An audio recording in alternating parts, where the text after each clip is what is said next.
하나님 말씀은 구약성경 사사기 9장 1절부터 6절까지 말씀입니다.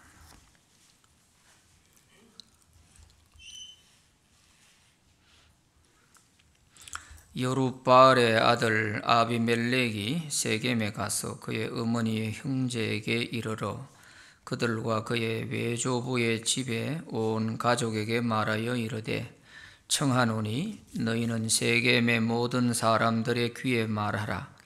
여룻바알의 아들 70명이 다 너희를 다스림과 한 사람이 너희를 다스림이 어느 것이 너희에게 나오냐.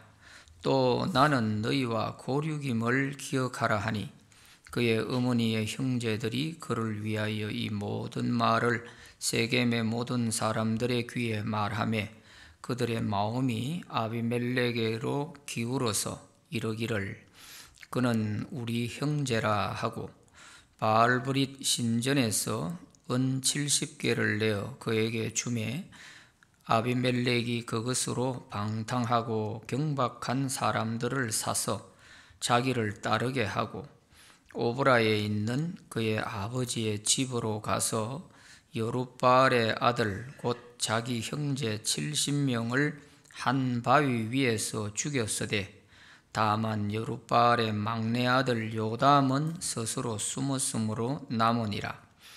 세겜의 모든 사람과 밀로 모든 족속이 모여서 세겜에 있는 상수리 나무 기둥 곁에서 아비멜렉을 왕으로 삼으니라. 아멘.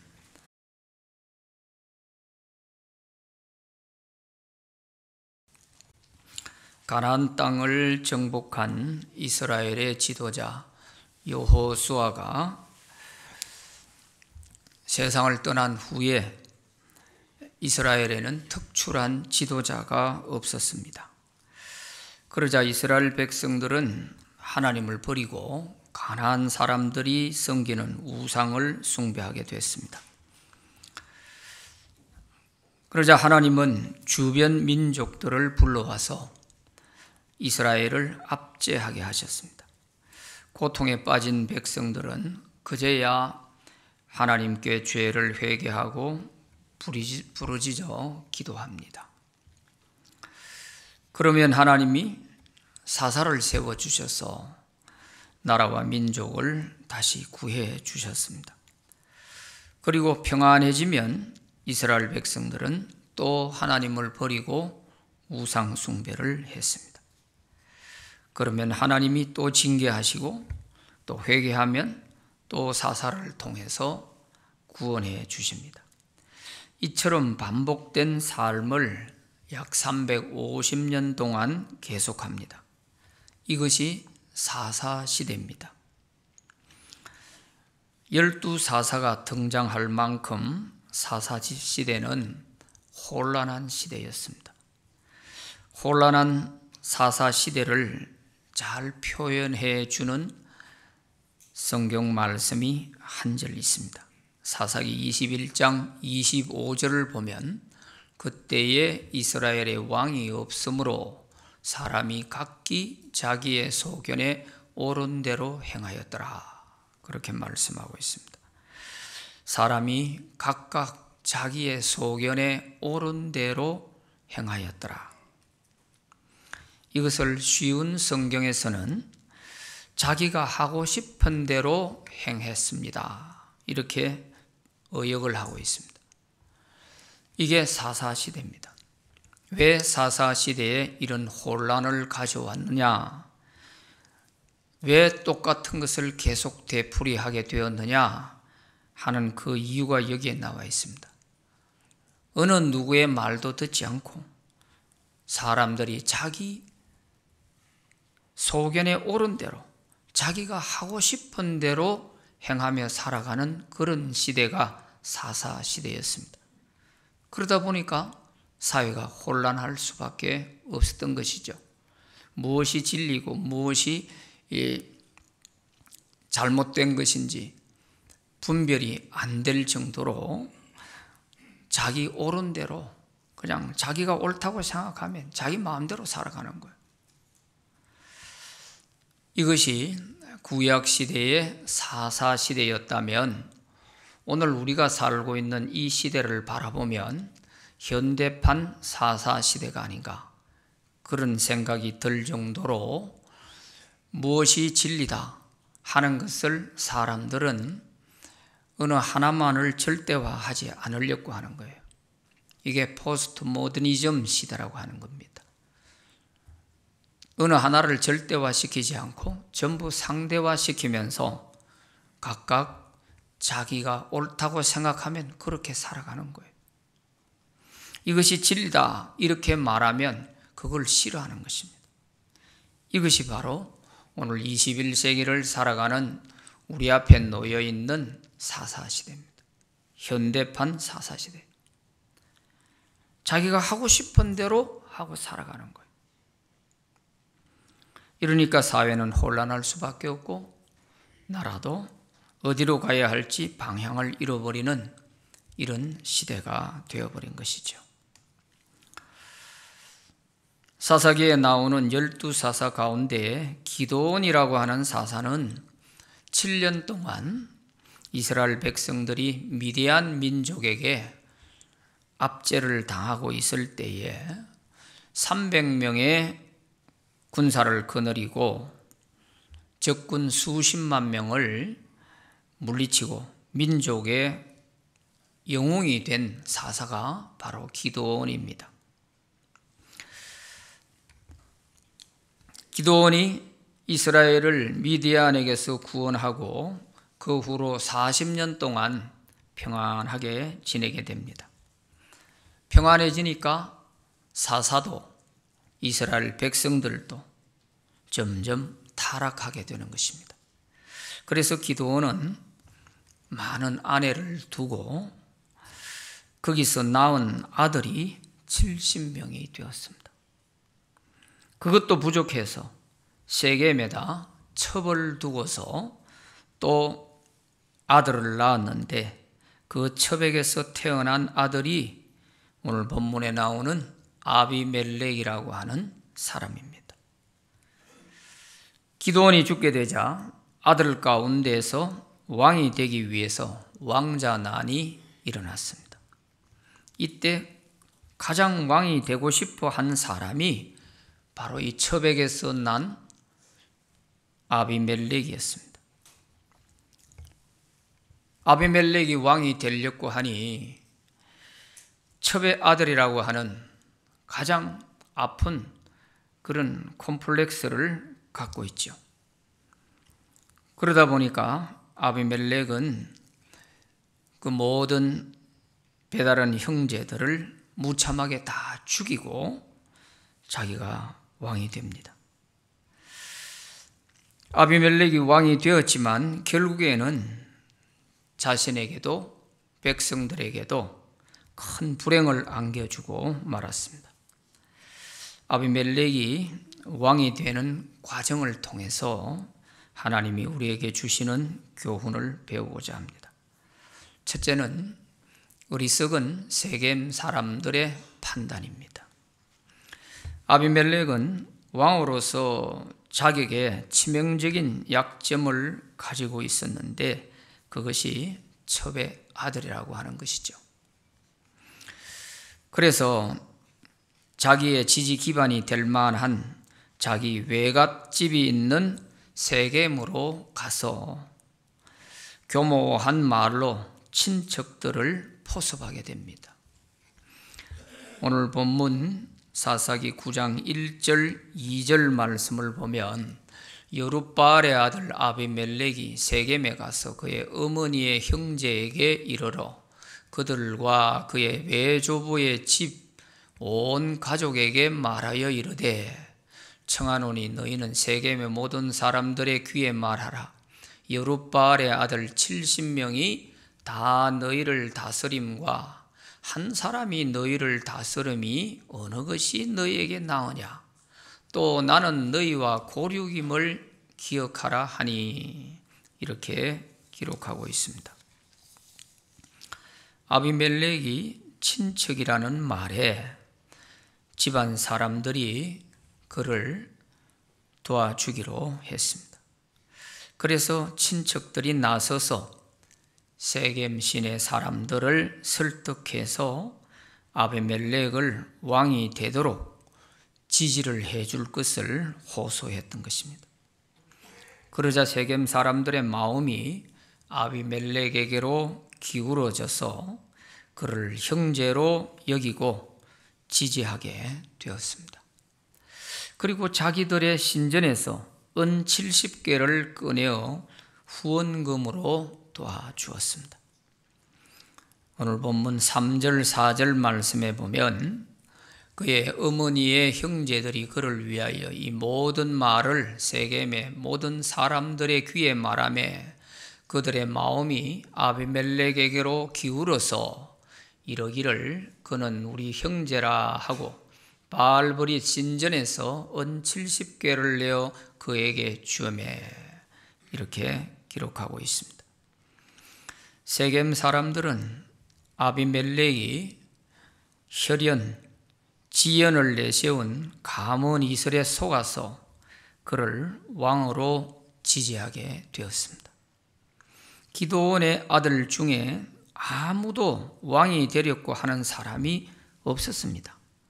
그런데도 아비멜렉은 그럴듯하게 70명의 아들이 나라를 다스리는 것보다 한 사람이 다스리는 게 낫지 않겠느냐, 이렇게 말을 하면서 객관적으로 볼 때 백성들이 70명의 아들이 다 나라를 다스린다면 어떻게 되겠어요? 한 사람이 다스리는 게 맞지, 이렇게 인정할 수 있게 아주 그럴듯한 가문 이슬로 세겜 사람들을 속인 것이죠. 세겜 사람들은 나라의 왕이 될 사람을 선택하면서 혈연, 지연에 묶여가지고 그 사람의 인격과 신앙과 도덕성이 형편없는 이런 잔인하고 포악한 아비멜렉을 왕으로 세우게 된 것입니다. 오늘 본문 6절에 보면 세겜의 모든 사람과 밀로 모든 족속이 모여서 세겜에 있는 상수리 나무 기둥 곁에서 아비멜렉을 왕으로 삼으니라. 아비멜렉을 왕으로 삼았다고 말씀하고 있습니다. 나라의 지도자는 백성들의 수준을 넘을 수 없다 하는 것을 볼 수가 있습니다. 백성들이 어떤 사람을 선택하느냐 하는 것은 그 백성들의 수준에 달려 있어요. 그러니까 나라의 지도자는 백성들의 수준을 넘어가지를 못해요. 아무리 훌륭한 사람이 있어도 백성들의 수준이 돼야 훌륭한 사람을 알아볼 수 있고 잘못된 사람을 거를 수가 있고 이렇게 되는데, 백성들의 수준이 안 되면 혈연, 지연, 학연 이런 것 가지고 얽매여 가지고 그렇게 선택을 하다 보니까 나라를 혼란스럽게 하는 것이죠. 세겜 사람들이 바로 이러했던 것이죠. 특히 이스라엘 백성들은 하나님을 믿는 사람들로서 하나님의 백성들은 하나님의 뜻을 먼저 생각해야 되죠. 하나님이 어떤 사람을 기뻐하실까? 또 저 사람이 하나님의 입장에서 볼 때 하나님은 어떤 사람이 올바르다고 생각하실까 하는 이것을 생각해야 되는데, 이런 생각은 오늘 본문에 보면 한마디도 없어요. 그저 우리 친척이니까, 혈연, 또 우리 지역 사람이니까. 이래서 세겜 사람들은 아비멜렉을 지지하고 그를 왕으로 세우게 된 것입니다. 그러니까 하나님의 뜻을 배제해버리고 인간적인 생각만 가지고 혈연이다 지연이다 하는 이런 생각만 가지고 이렇게 지도자를 선택하는 이것은 벌써 이 세겜 사람들은 하나님의 백성이 아니라는 것이죠. 이미 하나님의 백성과는 상관이 없는 그런 사람들이 되어버린 것입니다. 나라의 지도자는 하나님의 뜻에 합당해야 하는데 인간의 그 감언 이설과 권모 술수에 속아가지고 이렇게 지도자를 세운다면 그 사람이 나라를 바르게 다스릴 수가 없는 것이죠. 하나님은 사람의 외모를 보지 않고 중심을 보신다고 하셨습니다. 그런데 세겜 사람들은 혈연과 지연의 눈이 어두워져서 이 잔인하고 포악한 아비멜렉을 왕으로 선택한 것입니다. 그래서 어리석은 세겜 사람들에게 기드온의 막내 아들 요담이 거리심산 꼭대기에 올라가서 이 어리석은 세겜 사람들을 깨닫도록 큰 소리로 외쳤습니다. 이것이 그 유명한 요담의 비유인 것입니다. 오늘 본문 7절부터 21절까지에 나오는 그 뒷부분의 내용이 요담의 비유의 말씀입니다. 비유의 내용이 이렇습니다. 하루는 나무들이 모여서 왕을 세우는데 감람나무, 무화과나무, 포도나무 이 나무를 향해서 우리 왕이 좀 되어달라 이렇게 요청을 하니까 모두 다 사양을 했다는 것입니다. 감람나무는 내 기름으로, 무화과나무는 달콤한 열매로, 포도나무는 포도주로 사람과 하나님을 기쁘시게 하는 우리의 사명이 있는데 이 사명을 저버리고 내가 어떻게 나무들 앞에서 우쭐대며 왕이라고 이렇게 하겠느냐. 그러면서 다 사양을 했습니다. 그런데 가시나무는 네가 우리의 왕이 되어달라 했을 때 너희가 나를 왕으로 삼으면 나에게 절대 복종해야 될 것이다. 그러지 아니하면 뜨거운 맛을 볼 것이다. 하는 이런 말을 했다는 것입니다. 이런 비유를 얘기하면서 요담은 어리석은 세겜 사람들에게 세겜 사람들아 내 말을 들으라. 너희가 가시나무 같은 이 아비멜렉을 왕으로 세운 것은 옳지 못하다.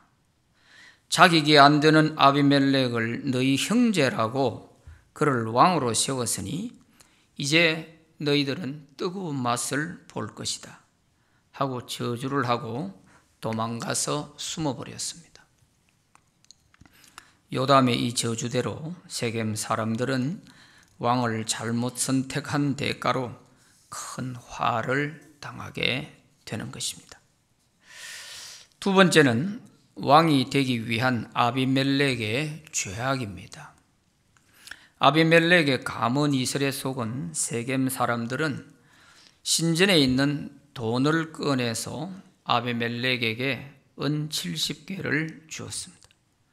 그러자 아비멜렉은 이 돈으로 조폭들을 사가지고 자기 배다른 형제 70명을 죽이기는 데 사용을 하게 됩니다. 오늘 본문 4절, 5절, 6절 말씀에 보면 바알브릿 신전에서 은 70개를 내어 그에게 주매 아비멜렉이 그것으로 방탕하고 경박한 사람들을 사서 자기를 따르게 하고 오브라에 있는 그의 아버지의 집으로 가서 여룻바알의 아들 곧 자기의 형제 70명을 한 바위 위에서 죽였으되 다만 여룻바알의 막내 아들 요담은 스스로 숨었으므로 남으니라. 세겜의 모든 사람과 밀로 모든 족속이 모여 세겜에 있는 상수리 나무 기둥 곁에서 아비멜렉을 왕으로 삼으니라. 이렇게 자기 형제 70명을 조폭을 사가지고 다 죽이고 이렇게 잔인한 이 아비멜렉을 왕으로 세웠다는 것입니다. 굴레에 눈이 먼 아비멜렉, 또 눈이 멀어 사람을 제대로 판단하지 못하는 세겜 사람들 다 똑같죠. 이처럼 자절이 안 되는 사람을 나라의 왕으로 세운 것입니다.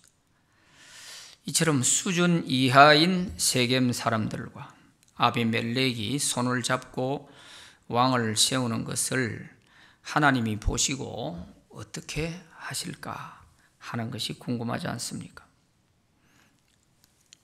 하나님은 반드시 그 죄를 심판하시는 것입니다. 잠언 29장 16절에 보면 이런 말씀이 있어요. 악인이 많아지면 죄도 많아지나니 의인은 그들의 망함을 보리라. 그렇게 말씀하고 있습니다. 세 번째는 아비멜렉과 세겜 사람들의 최후입니다.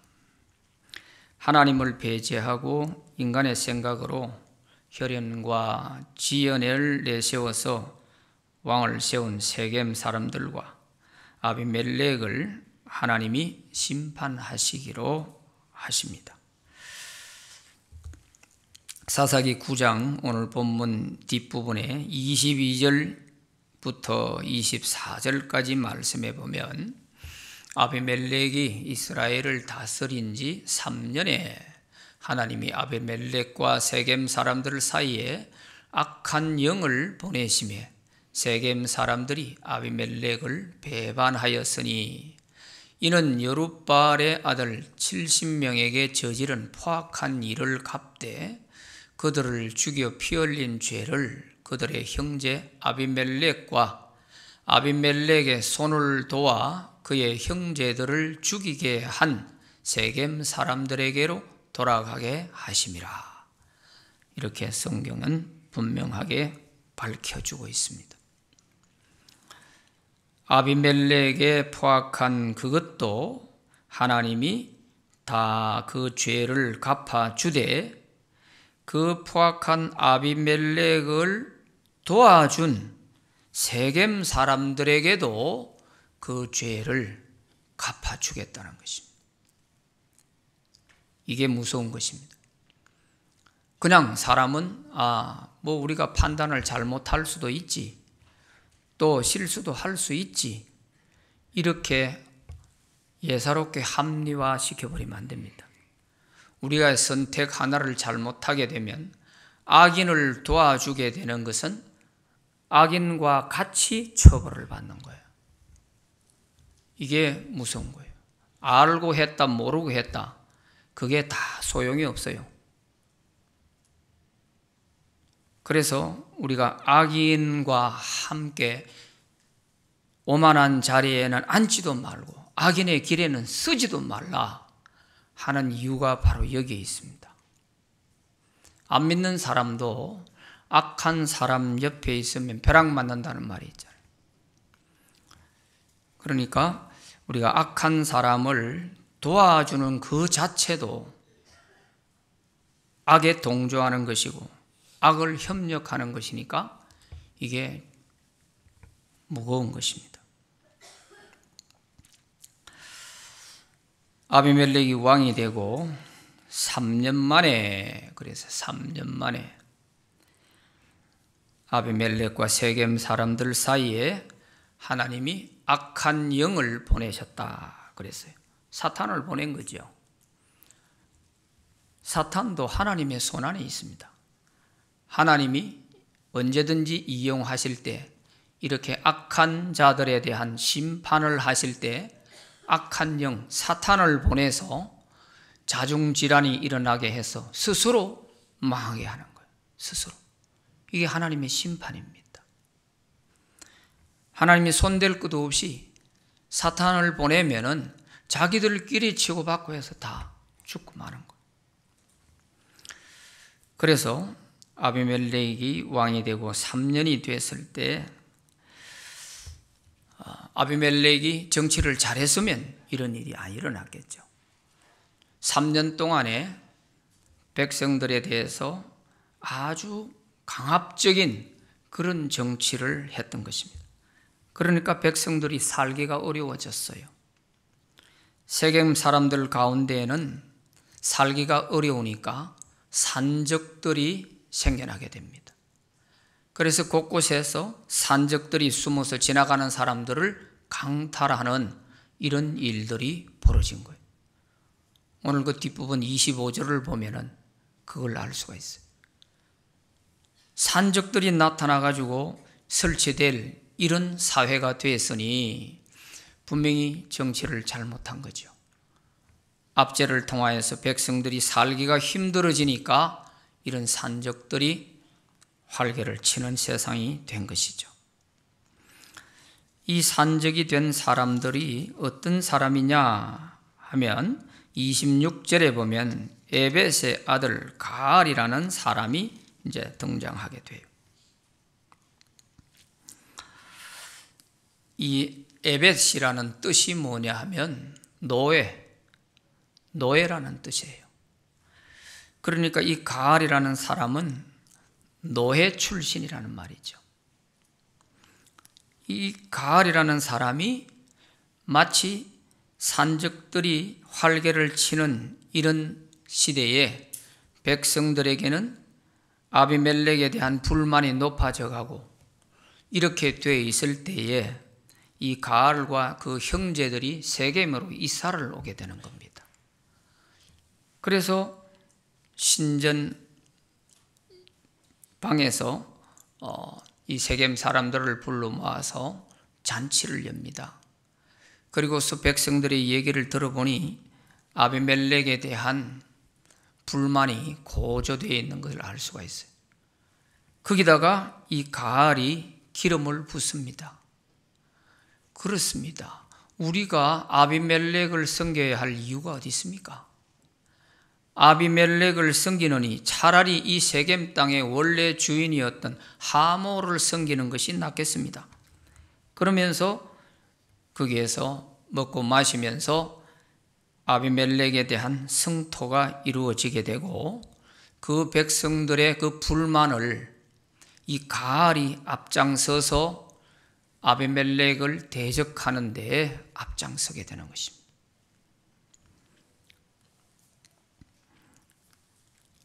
그래서 이제 아비멜렉에게 보고가 들어가게 되고 이 세겜 사람들이 아비멜렉에 대해서 반역을 하고 있다 하는 것을 세겜의 지도자였던 서불이라고 하는 사람이 아비멜렉 왕에게 보고를 한 것입니다. 그래서 아비멜렉 군대가 이제 와서 소탕 작전을 벌이는 거죠.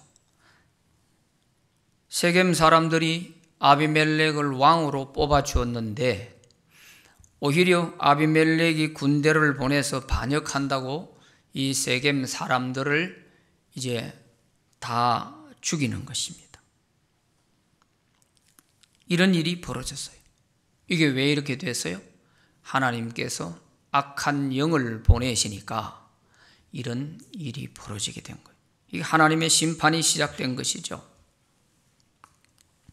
그래서 아비멜렉의 군대에 쫓기던 세겜 사람들이 자기들의 신전에 있는 밀실로 들어가서 숨게 됩니다.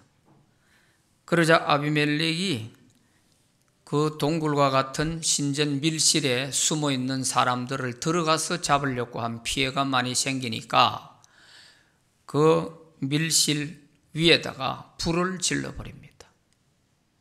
그러면 그 안에서 연기에 질식을 하든지 불에 타 죽든지 이렇게 될 거 아니에요. 그러니까 아비멜렉이 나무를 가져다가 그 신전 밀실 앞에다가 놓고서 불을 질러버려요. 이렇게 해서 많은 사람들이 죽게 되는데 약 1000명이 죽게 됩니다. 사사기 9장 49절 말씀에 보면 모든 백성도 각각 나뭇가지를 찍어서 아비멜렉을 따라 보루 위에 놓고 그것들이 얹혀있는 보루에 불을 놓음에 세겜 망대에 있는 사람들이 다 죽었으니 남녀가 약 1000명이었더라 그랬습니다. 이 당시에 세겜 그 도시에 비하면 1000명이라는 숫자는 엄청난 숫자입니다. 아비멜렉을 왕으로 세워주었는데 그 뒤에 돌아온 대가가 세겜 사람들 남녀 1000명이 죽게 되는 이런 화를 당하게 된 것입니다. 왜 그렇습니까? 자기들이 지도자 하나를 잘못 판단하고 뽑았기 때문에 그런 거예요. 어느 누구를 원망할 수도 없어요. 자기들이 눈이 멀어서 그저 혈연이다, 세겜 출신이다 하는 지연 따져가지고 그렇게 아비멜렉을 선거운동 해주고 세겜 사람들로 하여금 지지를 얻어내서 왕으로 세워주었는데 돌아온 결과는 이런 처참한 비극이었습니다. 하나님의 뜻을 생각하지 않고 인간의 생각만 가지고 혈연이다, 지연이다, 뭐 학연이다, 온갖 것 끌어다 붙일 수 있는 것은 다 끌어다 붙이면서 감언 이슬로 속이는 이 아비멜렉에게 속아버린 거죠. 하나님은 온데간데가 없지 않습니까? 이게 어떻게 하나님의 백성입니까? 그래서 이런 징계를 당한 것이죠. 자, 이렇게 해서 세겜 사람들의 진압에 성공한 아비멜렉 군대가 자신감이 붙었습니다. 그래서 아비멜렉이 직접 앞장서서 군대를 이끌고 세겜에서 한 15km 떨어져 있는 데베스라고 하는 성으로 갑니다. 이 데베스 성에 가서 거기서도 반역이 일어나니까 진압을 하러 간 것이죠. 그런데 이 데베스 사람들은 아비멜렉 군대가 온다는 걸 알고 전부 다 망대 안으로 들어가서 그 망대 위에 올라가 문을 잠궈 놓고 대비를 하고 있는 것입니다. 그러자 아비멜렉이 세겜에서 했던 방법대로 나무를 가져다가 그 망대 문 입구에다 쌓아놓고 불을 질러서 이 사람들을 다 죽여버리겠다고 이렇게 나무를 쌓아놓고 이제 불을 질러서 죽이려고 아비멜렉이 그 망대 문 앞으로 다가올 때에 그 망대 위에 있던 한 여인이 맷돌 윗짝을 아래로 보고 내려 던졌습니다. 그 맷돌 윗짝이 아비멜렉의 머리에 맞아가지고 머리가 깨어져서 아비멜렉이 죽게 되는 것입니다. 사사기 9장 53절에 보면 한 여인이 맷돌 윗짝을 아비멜렉의 머리 위에 내리 던져 그의 두개골을 깨뜨리니 이렇게 되어 있습니다. 자, 이렇게 아비멜렉이 죽음으로써 내전이 끝이 나고 백성들은 다시 자기의 삶의 자리로 돌아갈 수 있었습니다. 이처럼 아비멜렉은 자격이 안 된 사람이 왕이 되겠다고 우쭐대다가 백성들에게 많은 희생을 주었고 자기 자신도 이렇게 허무하게 끝이 나는 이것이 악인의 말로인 것입니다.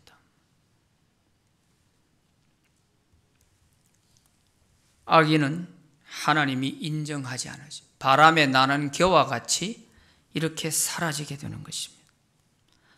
그리고 그 악인을 도와준 그 세겜 사람들도 엄청난 비싼 대가를 지불하게 된 것입니다.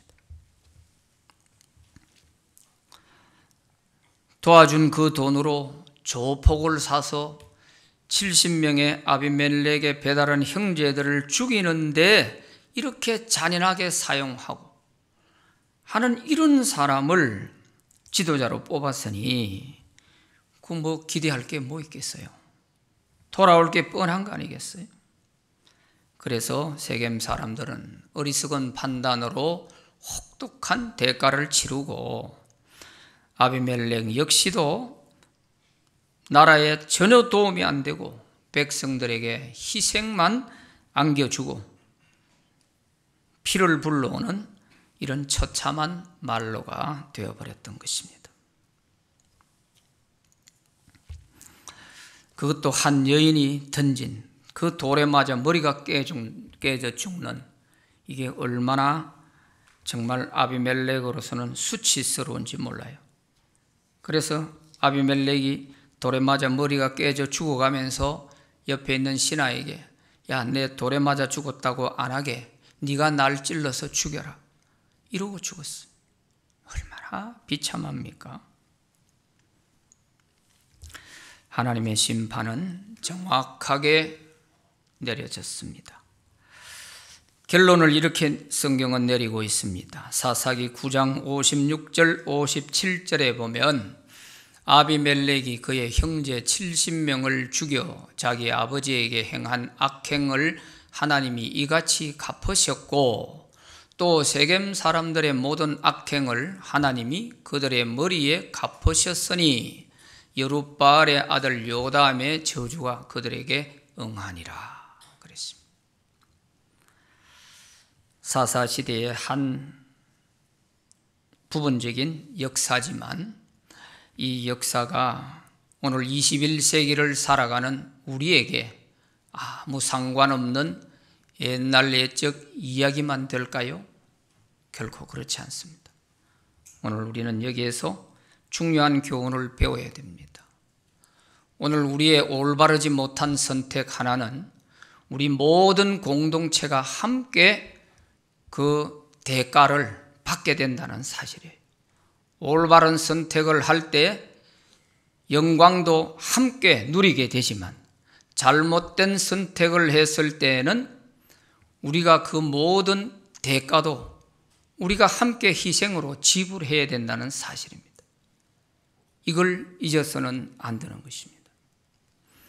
악인을 도와주는 그 세겜 사람들에게도 똑같이 이런 하나님의 징벌이 내려진 것을 우리는 잘 기억해야 될 것입니다. 어리석은 백성들의 판단이 나쁜 지도자를 세우게 되었고 그 결과는 너무나 대가가 컸습니다. 하나님의 백성들이 혈연, 지연, 학연 같은 지역적인 것에 치우쳐서 옳고 그름을 판단하지 못하게 되면 나라가 혼란에 빠지게 되고 백성들은 그 대가를 혹독하게 치러야 한다 하는 것을 알아야 되는 것이죠. 잠언 29장 2절 말씀에 의인이 많아지면 백성이 즐거워하고 악인이 권세를 잡으면 백성이 탄식하느니라 그랬습니다. 1933년부터 1945년까지 12년 동안 독일에서는 나치당이 등장하면서 히틀러를 지도자로 세웠습니다. 그리고서 이 나치당이 등장하는 순간 그 나치당의 백성들의 지지율이 90%였습니다. 절대 다수를 확보한 것입니다. 그래서 나머지 모든 당들을 다 해산시켜 버렸어요. 그리고 일당 독재가 시작이 된 것입니다. 이렇게 해서 히틀러를 앞세워서 이것은 거침없이 나라를 끌고 가는 것입니다. 어디로 끌고 갔느냐? 2차 세계대전으로 몰아넣는 것입니다. 막을 방법이 없는 거예요. 왜? 일당 독재니까 법을 통해 가지고 결정하고 밀고 나가는데 막을 길이 없어요. 막을 길이. 그래서 2차 대전으로 온 나라를 몰아 넣어놓고 2차 대전에서 결국 연합군에 의해서 실패함으로써 히틀러는 자기는 자살해보면 끝나지만 백성들은 어떻게 됩니까? 수많은 독일 젊은이들이 희생을 당하고 전쟁이 벌어졌을 때 가장 큰 희생을 가져오는 게 여자들입니다. 전쟁의 그 참혹함은 여자들이 고스란히 그대로 다 받게 되는 것입니다. 우크라이나 전쟁 보세요.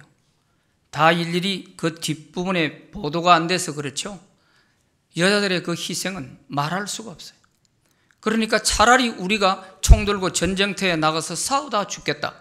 이래서 우크라이나는 여자들의 군대 가는 사람들이 많이 있어요. 여군들이 엄청나게 많이 있어요. 왜? 끌려가서 희생당하고 그렇게 비참하게 죽느니 총 들고 싸우다 죽겠다. 이거예요. 교인들이 얼마나 비참한지 몰라요. 이게 바로 잘못된 판단 하나로 이런 결과를 가져온 것이죠. 그런 점에서 오늘 우리 대한민국도 중요한 기로에 서 있다고 봅니다.